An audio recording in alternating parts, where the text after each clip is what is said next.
Welcome to another episode of DD on the Spot. As always, I'm your host, Ryan Johnson. And before we get into it with our guest here today, I'd like to remind everyone that if you enjoy this content, please give a like and subscribe down below. I'd greatly appreciate it. We have Christina on the podcast. I'm not even going to try to pronounce her last name. I'll try it at the very end, everyone. I promised her I would do that. But she's on here all the way from Florida, where we're not even going to mention the weather. That's normally my icebreaker, but I'm not even going to do it this time because it's already depressing me too much. But she's a natural bodybuilder on here to share her health and fitness journey. And yeah, just discuss all things health and fitness. But most importantly, Christina, thank you so much for coming on. Yes, thank you so much for having me, Ryan. And my last name is pronounced Cevetillo. It's very Italian, but you don't have to butcher it. So the I kind of sounds like an E then, basically, because when I said, I thought it was like Yeah. Cevetillo or something. Yeah. Yeah, no, honestly, I found out like in my heritage, like when they moved here through like Ellis Island, basically they swapped the E's and the I's when they decided to become like American citizens.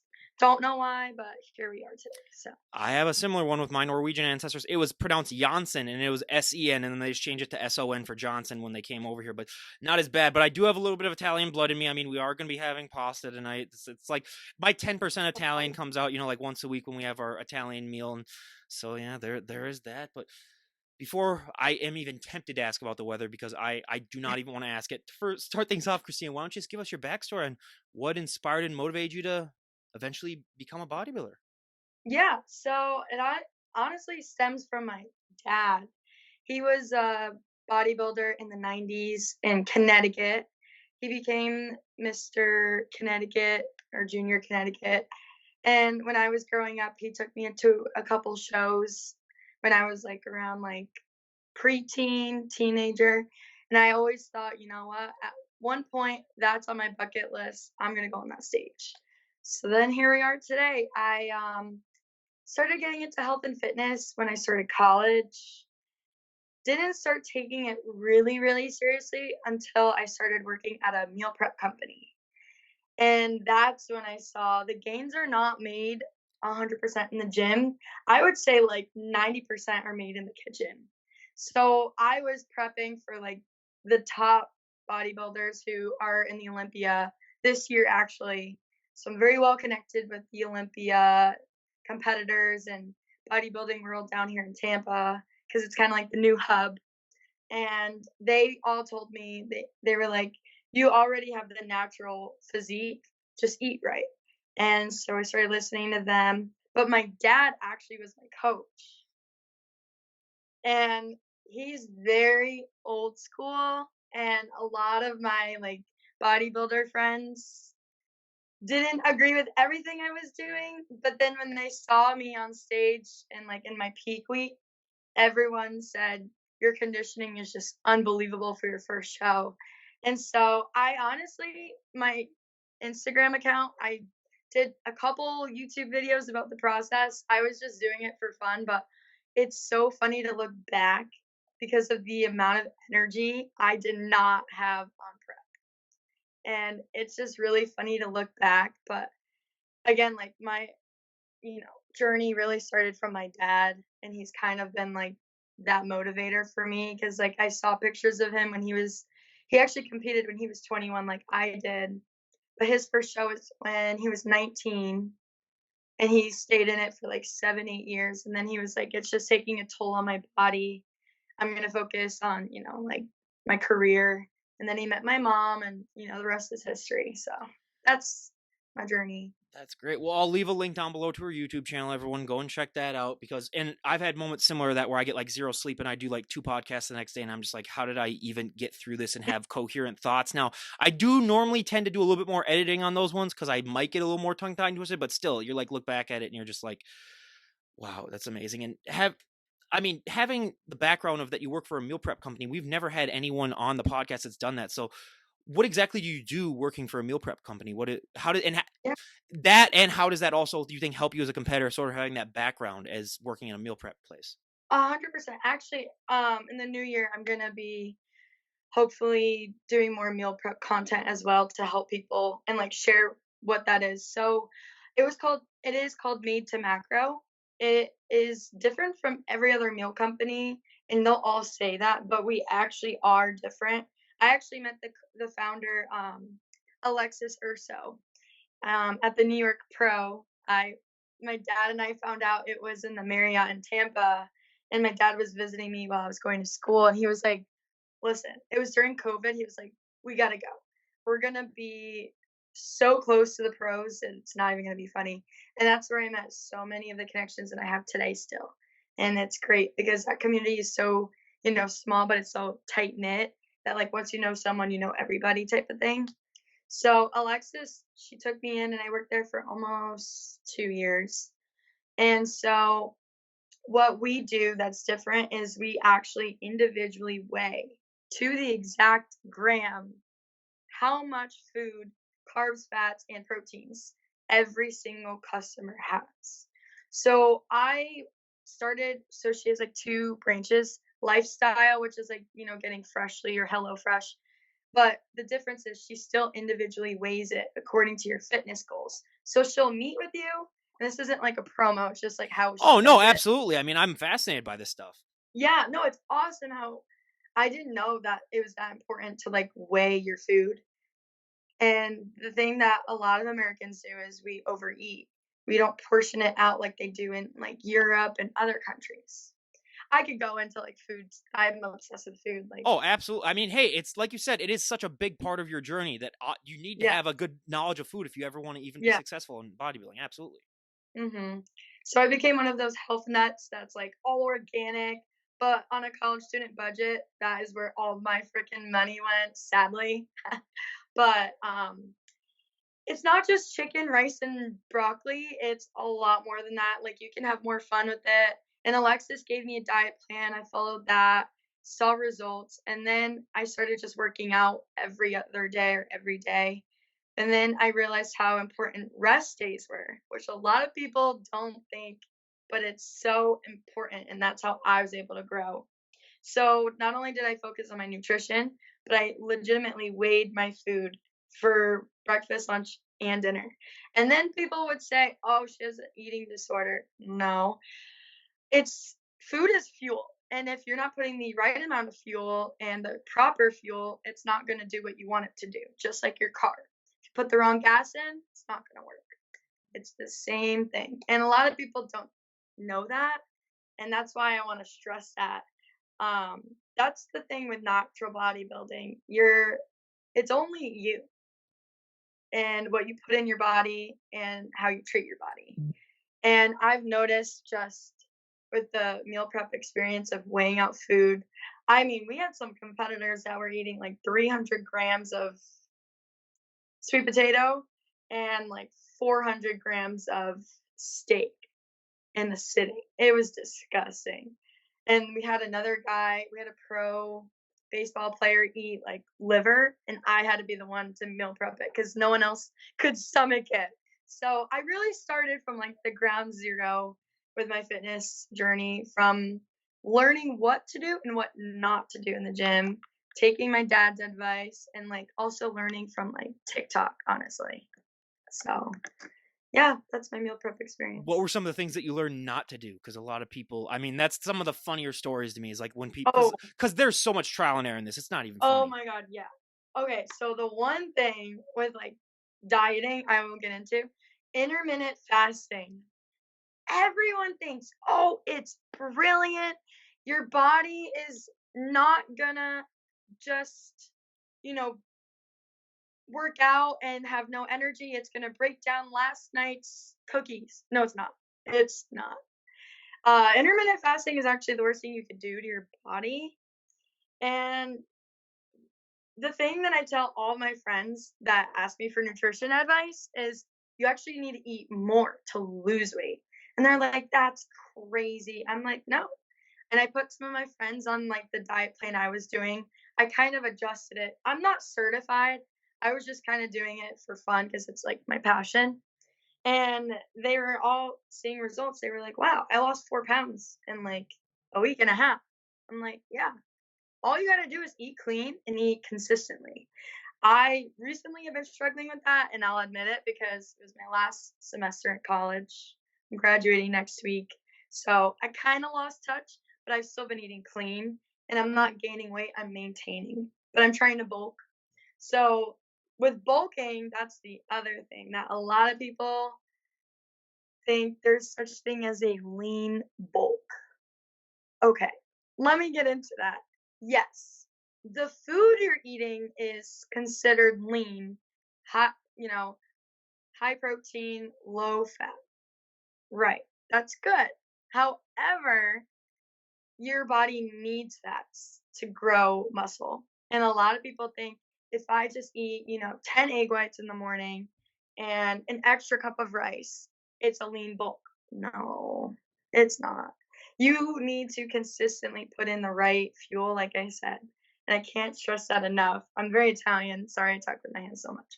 But yes, there is such thing as a leaner bulk, but people really need to emphasize eating more fats with the protein. Because so many people that I talk to are like, oh, I'm just eating chicken breasts and like, all the healthy carbohydrates we all know can name at the back of our hand, but they're not having enough fat. Like the olive oil, the healthy fats is, avocados. People know what those are, but they're not implementing them, and that's why they're like, "You know what? My muscles really aren't growing as much as I want them to." So that's how I actually gained a lot of muscle within like 8 months. I can send you like some pictures if you wanted to show them like where I was and then where I was on my prep. And a lot of people thought my prep was very long. It was only 8 weeks. Yeah, yeah, yeah. So it was a very tough prep. I'm not gonna tell you how much I was eating, but I don't recommend that. That's because I kind of rushed to prep to get, into gear for my first show. But my next show that I'm doing, I'm definitely doing like 16 to 12 weeks of a prep, like minimum. If not, I'm actually trying to do a 20-week prep. So, 8 weeks. Good God, what was your cardio like in those 8 weeks? oh my God, I woke up every morning and did 45 minutes, and then at night another 45 minutes, and then it went up to an hour in the morning. It was insane. Not counting weightlifting. Yeah, that's crazy. I mean, again, that's the dedication and drive of the sport. And I always love to ask this because I love to talk genetics on this podcast because everybody and their brother, I hear this all the time. Oh my God, I want his arms. I want her abs. I want their back. Just want to strangle them because you can train just as much as someone and eat just like them and you're not going to get the same results.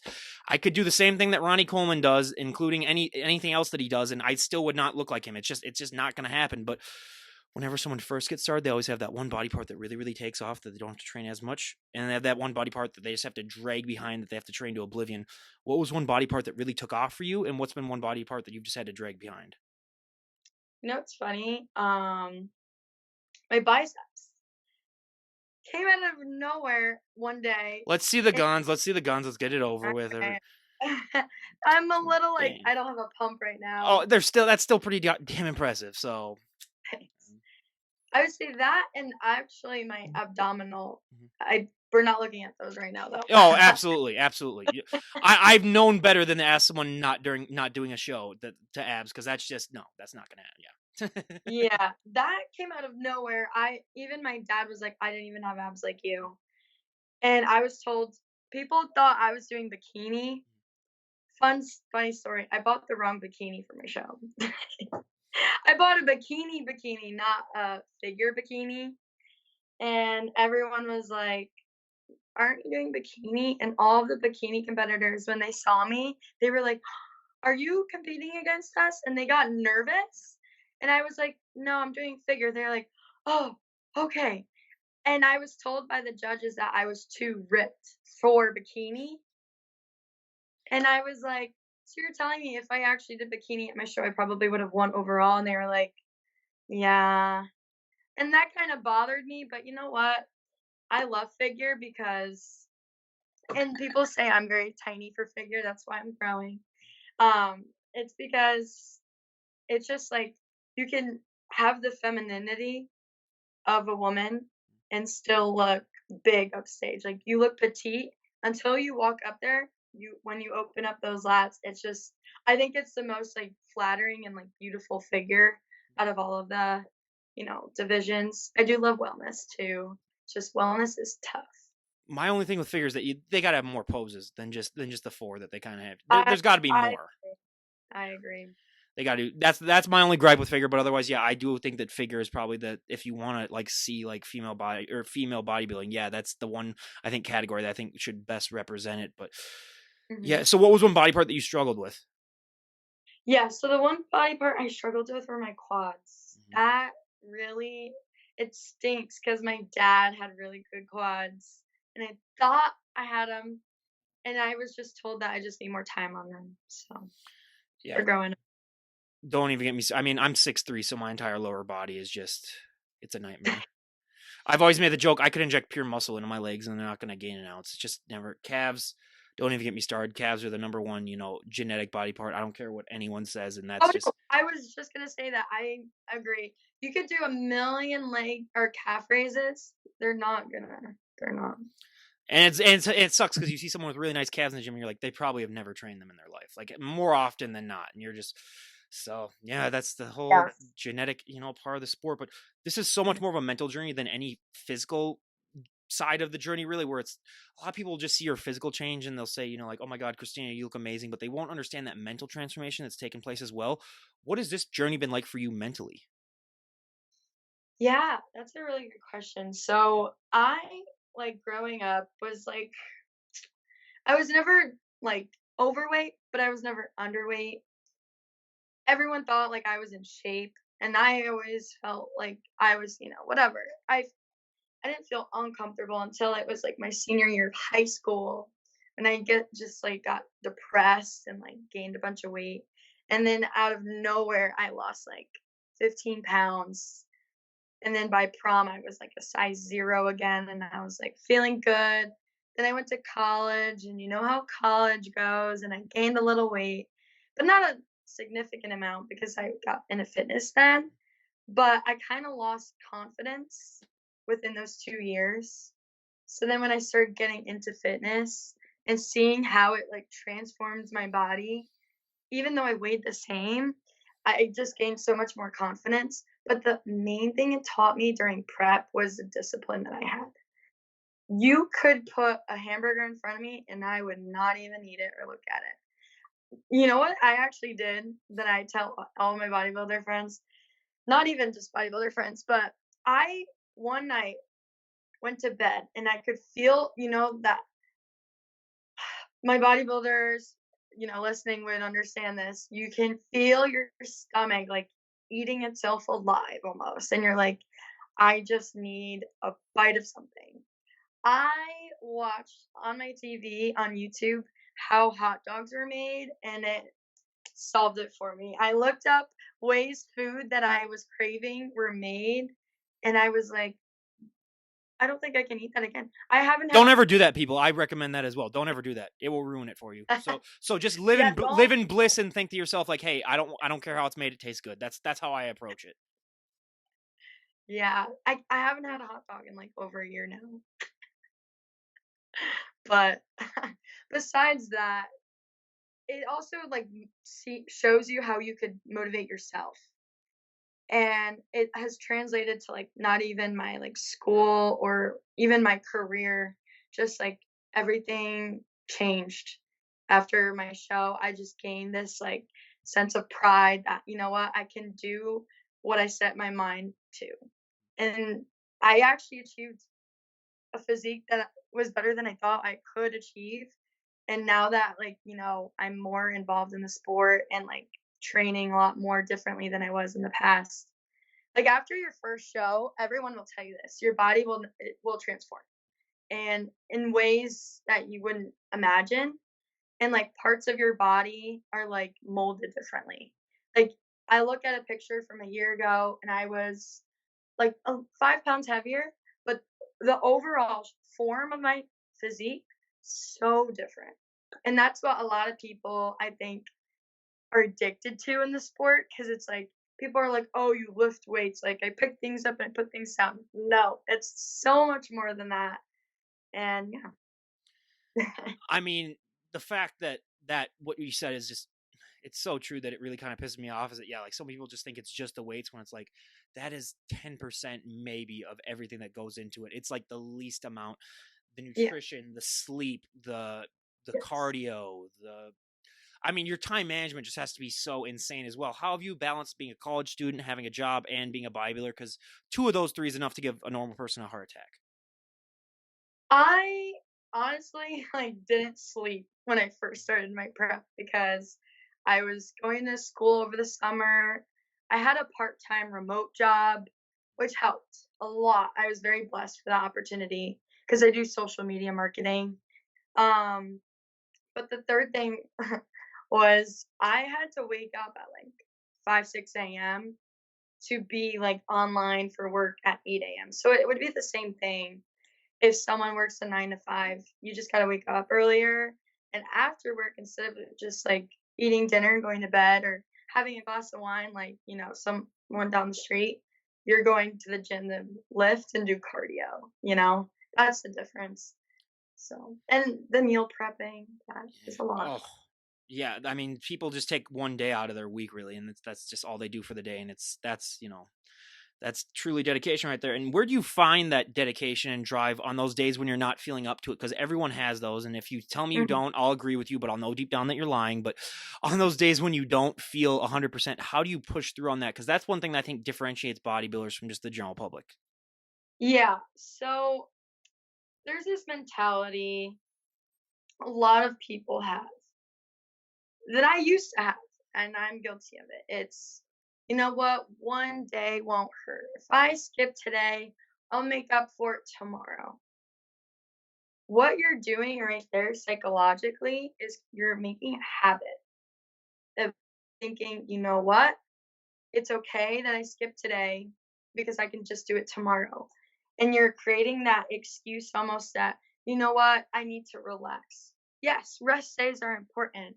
But if you are following your gym schedule and you have leg day on Monday, don't skip leg day, of course. But it's so important to not fall into that trap because I've heard so many people say, oh, yeah, I'll start Monday, and they never do, and it's a continuous cycle. It's like the first Monday of the new year. Yeah, That three is three the weeks from now, busiest 3 weeks from now is the biggest shithole of all time. Yeah. it's the busiest time of the year at the gym, and I hate it every single year. But you know what? I thank those people. You know why? Because they pay to keep the gym running the rest of the year for us. So, but no, honestly, it's that, but also with dieting. People think one cheat won't hurt. Like, when I was on prep, my friends just did not understand. They would offer me, like, a sip of alcohol. I'm 21, by the way. Or, like, a bite of a hamburger, and I'm like, "No, I'm not gonna do that." And they're like, "Come on, a crumb's not even gonna do anything." No, it's the fact that I would create a habit in my head because it's all psychological, the whole thing. If you create this like little bit of hope, like, you know what, it's okay, like the little devil on your shoulder, like, oh, it's okay, it's tempting, but no, the angel on the other side, whatever you believe, you gotta listen to that. That's what the bodybuilders are listening to. And one thing I wanted to talk about was that people think, like, added substances will, because I'm a natural bodybuilder and I always say that, they think if I go on this, if I go on X, Y, or Z, it's going to transform my body and I'm going to look like this person. No, you're not. I can tell you that already. Just like you were saying, I could follow the same diet as Ronnie Coleman. I can do the same every single thing. You're not going to look like him. And one other thing that I didn't know going into the sport was that it takes time to build muscle because your body isn't is meant to grow muscle, but it's the way I talk about it is like everyone knows like the chemistry of it, like it contracts and all that stuff. But what they don't understand is that us humans have kind of, how we domesticated dogs. This is my example. That's the reason I'm looking to my side every once in a while because my dog is scratching at my door right now. Yeah, Yeah. yeah. So you know how we domesticated dogs? A wolf is now your puppy laying on your bed, right? It's kind of like we did that to ourselves in America, where we've kind of created this culture of that it's okay to stay at home and it's okay to just stay on the couch and do nothing, which is fine, you know? But humans are meant to move, and that is in our DNA. And that's why all of these, I could go down the line of like all the processed food. So if you're combining the processed food with not moving, it it just creates a simple formula. It's like bad plus bad is just not what you want. So again, my I know I'm kind of going off on a No, tangent. absolutely. Talk as much as you want. Like I said, the Yeah. more you talk, the better. But basically, I always tie it back to that, you know, little thing about the fuel and the car and your body. It's just so important that people, I just, especially in America, because I have family in Italy and I was very fortunate to visit there. And I just noticed the food quality was 20 times different. And people are like, well, they eat much more high caloric dense food than us in America. It's true, but they move. And the other thing is like us in America, it's very corporate like a lot of people that I know like work 9 to 5, they eat like popcorn and 4 cups of coffee. No one's drinking enough water. And what is your body made up of? 70% water, right? So if you're not regenerating that and you're not also putting in the added, good foods, that's when people become unhappy. And that's why I'm trying to get off of coffee. But I'm trying to just stress, like, again, it's just so important what you put in your body. And that's what the thing with natural bodybuilding is. Like, it's a formula. It really is a formula.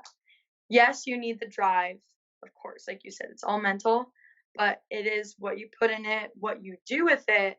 That's how it correlates to your physique.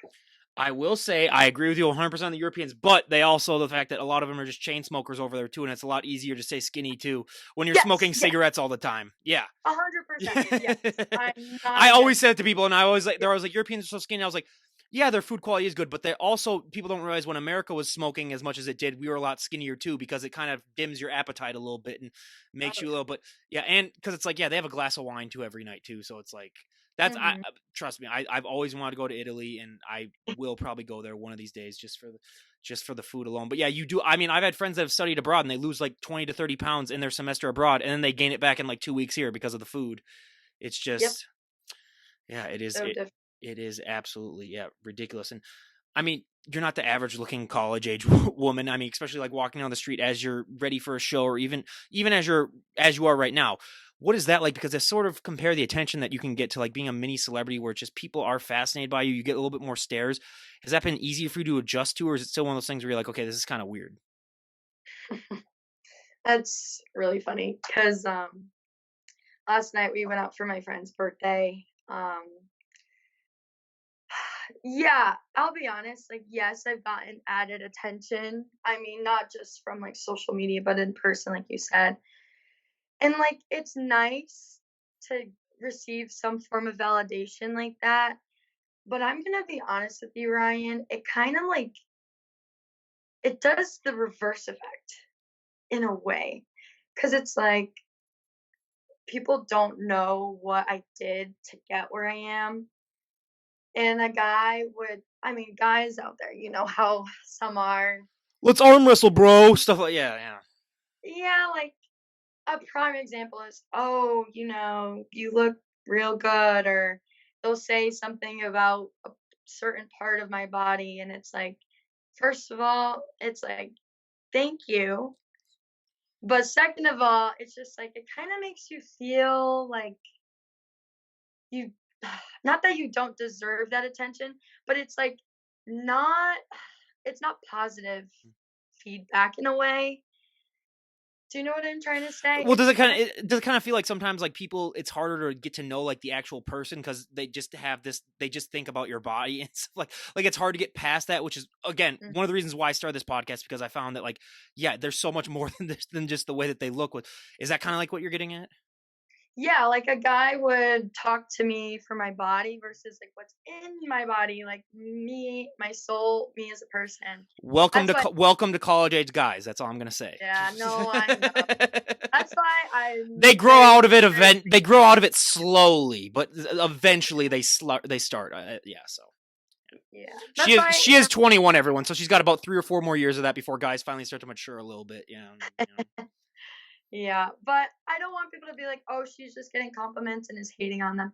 No, I always say thank you and I'm very respectful, but I just right now where I am in life, graduating college, starting my career and other things going on, which we'll find out soon on my account. Um, it's just too much going on for me to like really focus on, like a relationship right now. And even like a lot of bodybuilders will tell you, like a lot of them are actually single because it's just too much to be on prep, but also like give that emotional energy because you're putting so much of that energy on prep, on going to cardio, all that. I have gotten asked about 100 times by fans. Is like, would you ever date one of these women? I always respond no, respectively, just because first of all, I'm not getting up that damn early, and I'm not gonna let you wake me up that damn early. Second of all, I would just being the practical joke of them. I would eat pizza in front of you and just like be like, oh my god, this is so good. I would taunt you mercilessly, and so, but yeah, it's people don't understand also that, like, yeah, there's a price to pay when it comes to that look. Like Yeah. you're not just born, you're not that. Now again, I have had two of those 1%ers on where like they are just born like so far ahead of everyone else that like it's not fair, but like people don't understand how much work and how much dedication this requires, that like Yeah. unless you are, that's why so many people are in relationships with other people that are in the sport or in that sort of lifestyle, because it's Exactly. so much easier to do. That's why a lot of people who like aren't into it are like, I want to date them, and I was like, no, it's just there are people that have made it work. Like I've talked to dozens of guests that have made it Yeah. work with like just people that don't work out at all, but it's a lot of a commitment. It is. Another thing that I've noticed, like with, some of the people I know, like that are dating in the sport, like they're the biggest support system for their significant other. And I've never seen that with like any other like couple. Like there's one I'm thinking of in particular, like I idolize them because of just how supportive the wife is of their husband, and it's just like beautiful to see. It's just like from a 21-year-old's perspective in the sport, it's so hard because guys like they'll look at you and they'll want to date you, for your looks, but they don't know what that entails. Not that I'm, Just wait until the makeup comes off, everyone. That's what I always say.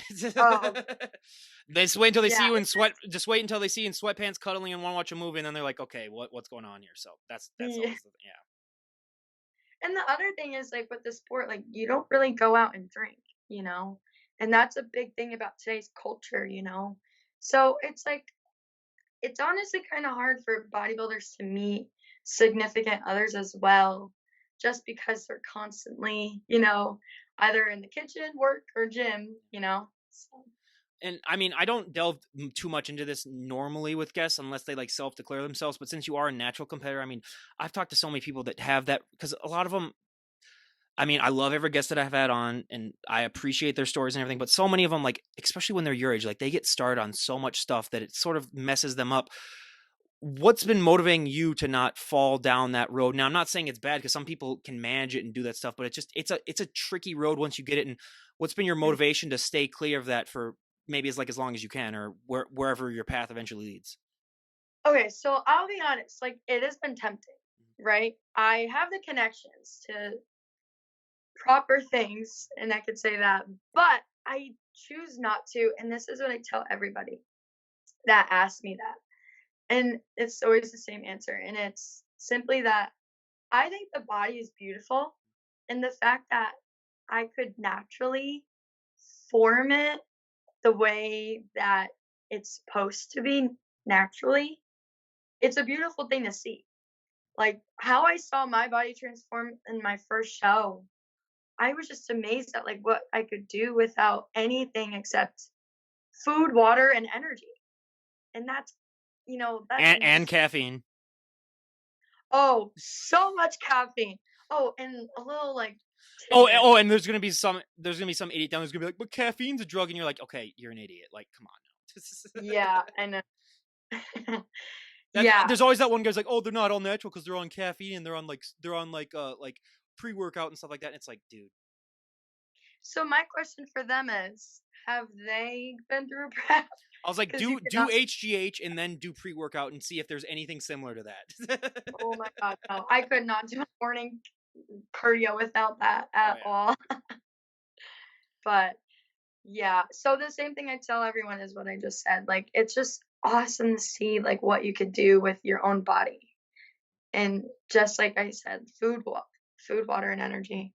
I mean, the greatest And the compliment. caffeine is the energy. Yeah, absolutely. And the greatest compliment I ever got was when people in college sat me down. They're like, "We're concerned that you're on steroids, something like that." And I was like, "That's the greatest compliment you've ever given me," because I've never even touched anything. And I was like, "Okay, Yeah, this is the greatest moment of my life." Basically, it's like that's ridiculous. So, yeah, yeah, I mean, yeah, it's like to each their own. Again, you still got to put the work in and yeah. all that stuff. But yeah, I do sort of want to slowly promote a little bit more the natural side of the sport, just because I've heard so many horror stories that it's like, do I? It's like it's risky, but hey, some people just it's just it is what it is. But getting back into the more of the lighter side of the sport, I should say, Yes. what is your one cheat meal that you look forward to having the most every time? Oh, okay. So there are some times when I got like too, what's the word? Like too small, I guess, or dry. Not dry. I was just too shrunk. I guess that's the word. Long day. Oh yeah. Um, I was allowed a fat cheeseburger with sweet potato fries. Oh, I honestly before prep like did not like burgers that much, and now like that's What? something I know. You, I know. you I don't even think you're I think you should have your citizenship taken away from being an American. I used to live off of hamburgers. That was my protein basically when I was in college, just working out 3 hours a day. But yeah.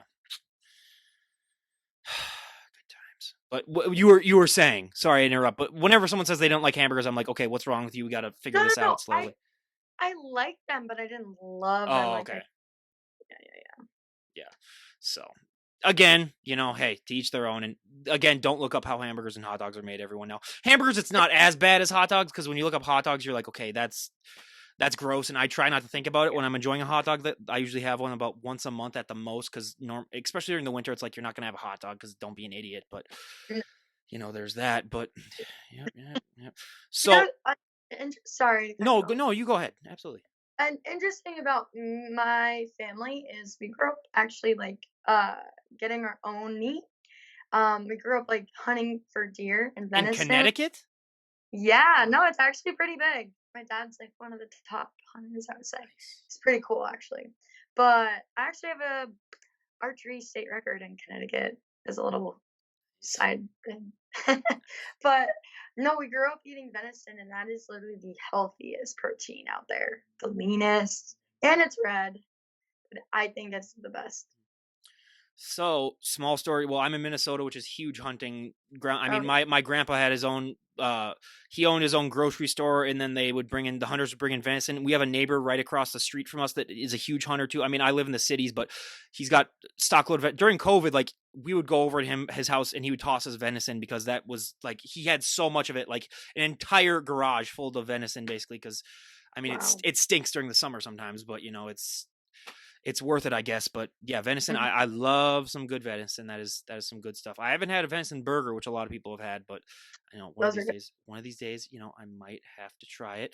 But this is a question that I ask every single guest.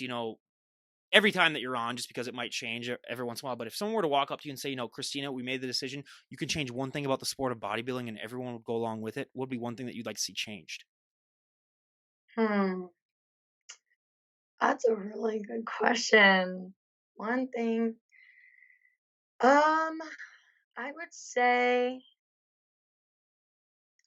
I mean, I hate to say this, but like the stigma of like you have to take something to get to a certain level.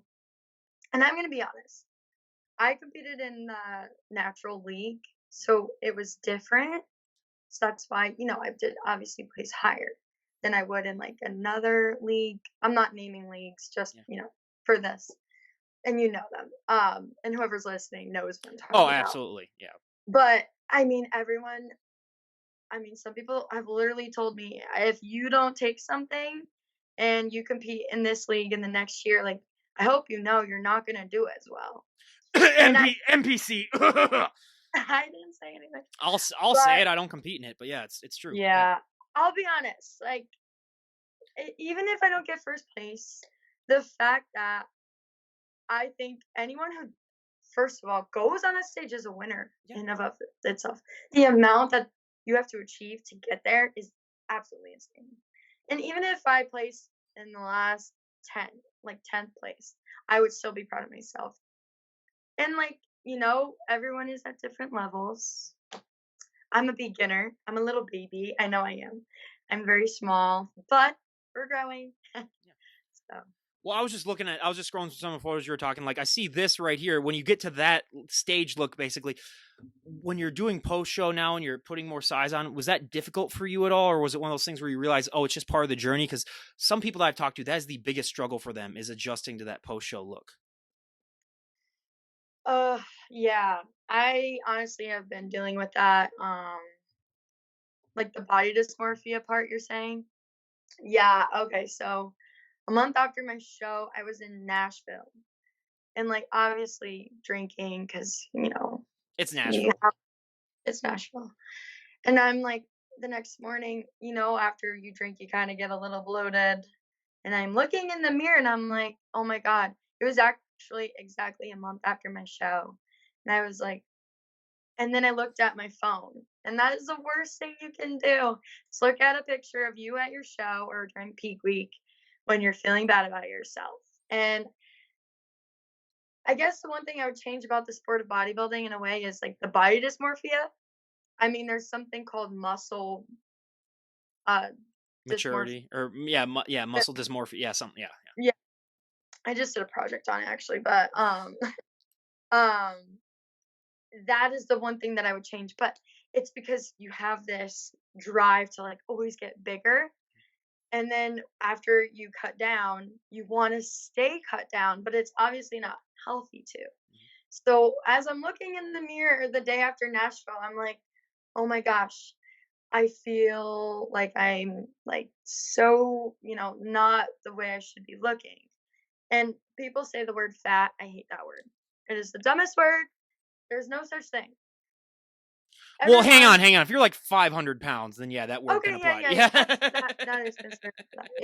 Yeah, that I understand. I think But there's like 100-pound difference between like skinny and fat. Like if you're yeah, only like 30 or 40 pounds there, it's like no, you might have a little bit more size, but it's like once you get to like 300, then you're like fat. Yeah, like yeah, I think we can all agree. Yeah, yes. And okay, here's another thing. So my girlfriends will constantly say, like, Christina, like, you need to teach me your ways. And then I take them to the gym and they're like, I can't do it. I can't do the diet. I can't do it. And it's like, again, it's not for everybody. And that is just like how I told her that it wasn't. That's the same exact thing for me. Yeah. yes, it's not for everybody. And it's actually kind of beautiful to see I guess you could say, the like stabilizing weights that everyone has, because that's your body's natural, comfortable weight, and that's okay. And a lot of people will compare their weight to my weight and this weight to that weight, but here's the other thing: muscle still weighs the same amount as fat. It's just which one is more dense, you know? So it takes a long time to turn that pound of fat to muscle, I will admit. Depending on genetics as well, I will say. I'm not saying that I don't have genetics because I definitely was blessed from my mom and dad on some things. And I thank everything for that. But, I don't want to sound like, oh, she's lucky to have genetics. But no, I truly feel fortunate. And that's why, you know, I take Absolutely. advantage. Absolutely. And I mean, when we're talking about figure and we're talking about posing, which is one of the hardest things for a lot of people that isn't talked about, but when especially we're talking about figure, I've heard that like learning to flare your lats is one of the hardest things. Was that something that you struggled with at all? Or were you one of those freaks where like, I've talked to some people where it's like, no, it took me like 1 or 2 tries before I got it. And I was like, okay, screw you. That is such a funny question because actually I got in the habit of like, there was like a video that went viral everywhere. And it was like some guy like teaching you how to do it, like opening up. I'm not gonna do it right now. No, I know. Yeah. But like you put your hands here and then you open up. Mhm. And so every time I had to practice that pose, you know how you're just supposed to like open up right off the spot? I had to do that first. And then I had to like teach myself to do it naturally. It is so uncomfortable. And when you're dehydrated and on stage and like don't have a lot of money or money, I mean, Well, that too. That too. yeah, it's expensive. um, you're kind of just like shaking a little and you're like, what made me do this again? But then you get off the stage and you're like, no, no, no. I was meant to do this. And I know I'm kind of going all over the place, but No, absolutely. No, it's great. I mean, yeah. No, keep going. yeah, no, it's just funny because when I was on stage, that was my least favorite pose. And I kind of looked at the girl who I was going against, or the girls I was against, and we kind of just smiled at each other like we hate this pose, but it's part of the sport. So Well, and plus it makes you look bigger than you actually are too, so it's a nice little yeah, visual thing there. But no, yeah, I agree. I mean, I had one just as a joke. One of my friends tried to teach me just how to do that, and she was laughing her ass off the whole entire time. I was just like, no. So, it is a struggle for anyone out there who's yeah. doubts that, which I don't think there's that many people. But when we do have you on a year from now again, because I'd love to have you on in a year to give us an update. Where would you like to be at in your bodybuilding? Where would you like to be at just in your overall life? What are some goals that you'd like to have achieved? That's a really good question. I am going back and forth about competing this year because I definitely need to grow a lot. This year, what other shows do they have the rest of the year? Uh, I'm not doing anything for the rest of like Oh, 2022. I thought that's what you meant. I was like, wait, what? There's No, like no, no. shows. I was like, what? Is she gonna do a week prep then or something like Yeah, that? yeah, right around Christmas. Yeah, No. Um, that would be hard actually. I that's couldn't. torture. Yeah. Yeah, no, I'm sorry, I wouldn't do that. I'm thinking of maybe like possibly competing in like June or next fall. That's my scope right now. I want to see where I'm at in May, April, May. But I may take a year off to grow and then compete that following spring. So we'll Since see. I ask this every time that I have a repeat guest on, I say, what's one area of your physique that you've improved on the most? What's the answer that you'd like to say by the time I have you on next year? What's one area that you want to have improved on the most? 100% need to grow my legs. I want those suckers big and juicy. Yeah, that like I said, it's never going to really happen for me. So at least I can live vicariously through some of my guests that have nice legs. But again, Christina, I cannot thank you enough for coming on. It was an absolute delight to talk to you. And before we wrap things up, is there anyone that you'd like to give a shout out to? Yes, my family, my dad, Christopher, my mom, Michelina, and my sister, Giovanna, and my dog, Daisy. Is every Italian guy named Christopher? That's what it seems. That's what it seems. It's like I know The Sopranos has it, but like every time, I mean, like the two Italian guys in my family, one's named Chris and the other one is Christopher. So then it's yeah, I guess it's a really popular. And then we have a girl on this family too that's Chris too, but it's Christina. But it's like I guess I thought you were gonna say Maria. I have like 10 cousins named Maria. I have an aunt named Maria too. Yep, I don't don't. know. Yeah, I don't understand it, but hey, it is how it is. But again, yeah, shout out to him. And again, I'll leave a link to your Instagram page down below or YouTube. Everyone, go and check that out. And again, thank you so much for coming on. I really appreciate it. Yes, thank you. Also, use code Christina for Muscleology. They're great. I will leave that down below as well too. And again, everyone, this is Ryan Johnson, DD on the spot, signing off. Have a great day, everyone.